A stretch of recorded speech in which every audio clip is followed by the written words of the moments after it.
I'm Bill Harrison. My early years were during the war years, and I was unfortunate enough to get scarlet fever. By the way, that's no relation to Gone with the Wind. But scarlet fever in those days was pretty nasty. It could be touch and go.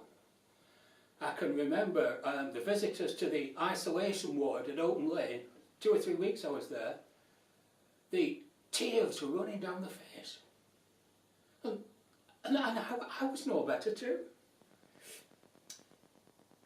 Right, now, after the war, when the war was won, it was decided we'd have a celebration in the back street, back Crescent Road. So we got the trestles and a length of 3 cricket pitches, and it was arranged that my mum said, no, 3/4 way into the bonfire, about 7 o'clock at night, things were going well. My mum said, just pop up to Rosehill Church and help them take the trestles back to the church we'd had for the cream buns and jelly, you know. So I went up, took the trestles back to Rosehill Church, I got back. What had happened? They dropped Adolf Hitler from the outside toilet onto the bonfire. And that was supposed to be my job. Was I livid? You could too bet I was. Anyway, I got my own back. 3 or 4 months later, I managed to drop Tojo onto the bonfire. So that made up for that. Now, round about them days, things were hard to come by, and we had a medical at the school. Medical over, get back, sit at the desk. Teacher holds up a vest full of holes. Whose vest was it? You're right. No, I didn't turn up. No, didn't turn up. And now we come to bananas. So as I say, things were tight after the war. Everything was on ration. And I used to go down to the local grocers, and she had Mrs. Florrie Smith. She had one of the big round fifes, blue, and it said Fives in big letters, and a big banana. And I'd say, what's one of them? What's that? Mum, she'd say, one day you'll have one of those yourself. And I did. Years after, I was 8 before I saw my first banana. Fancy that? Right, and now we come to piano lessons. We couldn't afford piano lessons. They were 2 and 6 a time, but the old lady's friend, Mrs. Potter, lived on Nice House Green Lane. She arranged with my mum, they were old friends, that I had lessons, and I kept going for about 3 years. And then one Tuesday night, slammed the lid down. That's it, I've had enough, I'm not going. And of course, 20, 30 years later, you think, my God, I wish I'd kept it going. I could still knock a tune out, but I'm not as good as I was. If I'd kept it going, I'm convinced of that. Anyway, what have we got for tonight?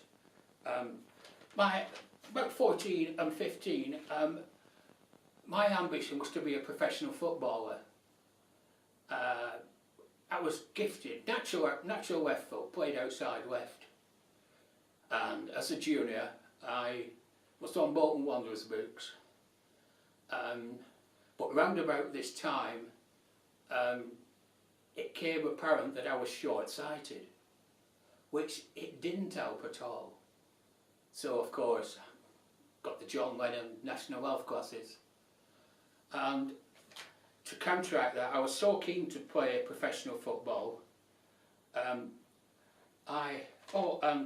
Just before we come to, I was playing with the represented Bolton town team at 14 and 15. And I remember one match we played at Salford, Lord Broughton, the training ground of Manchester United. And I can't tell you the result. We were really hammered. It was something to nothing. And I was going forward, and coming Bill Frost was a young lad, very impressed. Play football like I was playing on a bowling green. Pass a ball, no deviation. And his name was Eddie Coleman. And of course, 3 or 4 years later, what, 5 years later, he was killed in the Munich disaster. Great loss was Eddie, as everybody involved, of course. But I was so keen to play football, I got some contact lenses which covered all your eye, great big saucer-like things, and you'd turn them upside down, put this saline solution in, lift your lid up, push it up, bring it down, close one eye, whip through it, and you get a little air pocket. So it had to come out, rubber sticker, clean it, go through the palaver again, other eye. I was playing semi-professional football for Darwin in the Lancashire Combination, and we were playing at Morecambe. I think it was Easter weekend, and I got into the top team, getting professional, got paid for playing, and I thought, I don't want the other lads seeing me wearing glasses. I'll put the lenses in well before the match, but I mean 2 hours before I went on the coach. The consequences of that was at half time, I stood on the halfway line and I couldn't see one goal from the other. They just blurred up, they just clouded over. Of course, later on they fenestrated them. That means they put a little low, like your eye lubricated them. So, really, the football days, unfortunately, didn't materialise.